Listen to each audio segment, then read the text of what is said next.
जिस दिन बहू ने ताने मारते हुए कहा, माँ जी हम घूमने जा रहे हैं, बार बार फोन करके परेशान मत करना, अपनी व्यवस्था खुद देख लेना। उस दिन किसी ने नहीं सोचा था कि चुप रहने वाली वो बूढ़ी माँ ऐसा हौसला दिखाएगी कि पूरा मोहल्ला देखता रह जाएगा। दोस्तों, ये कहानी सिर्फ एक सास की नहीं बल्कि उस आत्मसम्मान की है जो देर से जागता है, लेकिन जब जागता है तो सब बदल देता है। सुबह का वक्त था, रसोई में चूल्हे की हल्की आवाज आ रही थी और माँ सावित्री देवी चुपचाप बेटे और बहू के लिए नाश्ता बना रही थी। तभी बहू सुमन मोबाइल पर किसी से हंसते हुए बोली, हाँ हम आज ही निकल रहे हैं, पहाड़ों पर 2 हफ्ते की ट्रिप है, यहाँ तो दम घुटता है। फोन रखते ही उसने माँ की तरफ बिना देखे कहा, माँ जी हम घूमने जा रहे हैं, बार बार फोन करके परेशान मत करना, अपनी व्यवस्था खुद देख लेना। ये शब्द तीर की तरह सावित्री देवी के दिल में चुभ गए। बेटे रोहित ने भी अखबार से नजर उठाए बिना बस इतना कहा, माँ आप तो संभाल ही लेंगे, हम लोग थोड़े दिन रिलैक्स कर आएंगे।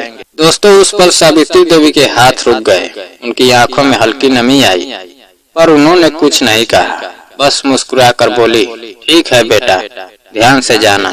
बहू ने नाश्ता उठाया और बिना धन्यवाद कहे कमरे में चली गई। घर में सन्नाटा छा गया। 2 घंटे बाद बेटा बहू बैग लेकर निकलते समय बहू ने फिर कहा, माँ जी गैस का कम इस्तेमाल करना, बिजली का बिल बहुत आता है, और हाँ हमारे कमरे में मत आना, वहाँ सफाई की जरूरत नहीं है। रोहित ने बस इतना कहा, माँ दरवाजा अच्छे से बंद कर लेना, और दोनों चले गए। दरवाजा बंद होते ही सावित्री देवी कुर्सी पर बैठ गई। दोस्तों, 30 साल पहले इसी घर में उन्होंने रोहित को गोद में लेकर कितने सपने देखे थे। आज वही घर उन्हें पराया लग रहा था, लेकिन उस दिन उन्होंने आंसू नहीं बहाए। उन्होंने अलमारी खोली, पुराने कपड़े निकाले और चुपचाप तैयार होने लगी। पड़ोसन कमला ने दरवाजा खटखटाया, अरे बहन अकेली हो गई क्या, बहू बेटा चले गए? सावित्री देवी ने मुस्कुरा कर कहा, हाँ कमला, अब मैं भी जरा घूमने निकल रही हूँ। कमला हैरान रह गई, कहाँ जाओगी इस उम्र में? सावित्री देवी ने सिर्फ इतना कहा, जहाँ आत्मसम्मान मिले वो जगह दूर नहीं होती। दोस्तों, अगले ही दिन मोहल्ले में खबर फैल गई कि सावित्री देवी अपना घर छोड़कर कहीं चली गई। किसी को पता नहीं था वो कहाँ गई। उधर पहाड़ों में घूमते हुए रोहित और सुमन मजे कर रहे थे, लेकिन तीसरे दिन अचानक रोहित के फोन पर एक अनजान नंबर से कॉल आया। उसने उठाया तो उधर से किसी वकील की आवाज आई, क्या आप रोहित कुमार बोल रहे हैं? आपकी माता सावित्री देवी ने कुछ कानूनी कागजात जमा किए हैं, आपको जल्द शहर लौटना होगा। रोहित चौंक गया। उसने पूछा, कैसी कागजात?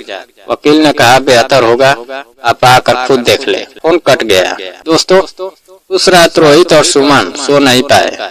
चौथे दिन में जल्दी घर लौट आए। घर पहुंचते ही देखा दरवाजे पर ताला लगा है।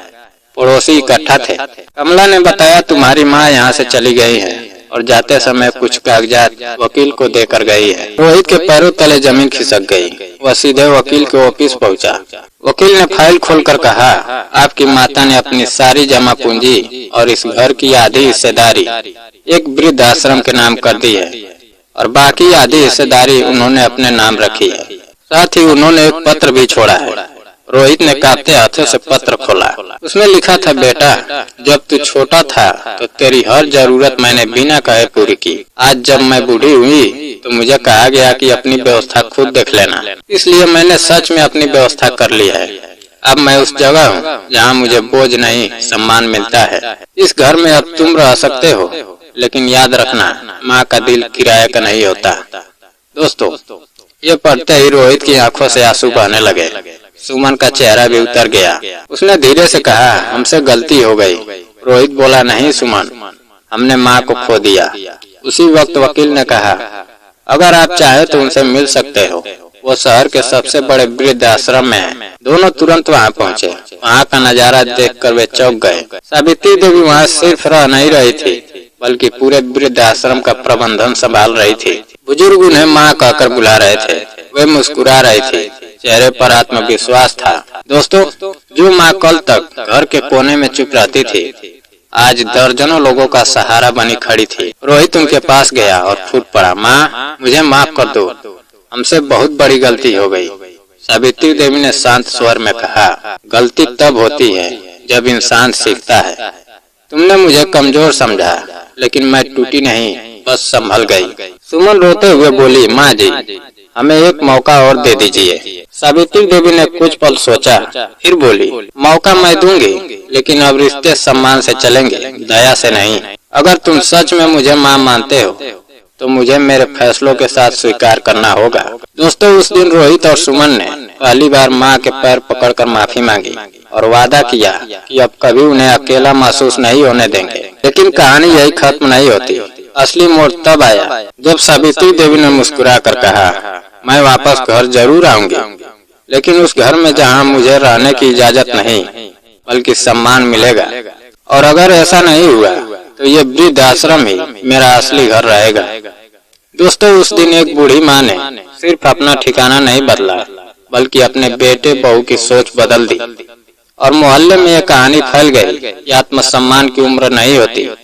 जो इंसान खुद का सम्मान करना सीख लेता है, दुनिया भी उसे सिर आंखों पर बिठाती है। इसलिए कभी किसी बुजुर्ग को कमजोर मत समझो, क्योंकि उनका हौसला जब जागता है तो बड़ों बड़ों की नजरें झुक जाती है। और यही उस सास का असली हौसला था, जिसे देखकर सब देखते रह गए। दोस्तों, अगर कहानी पसंद आई हो तो वीडियो को लाइक और चैनल को सब्सक्राइब करना ना भूलें।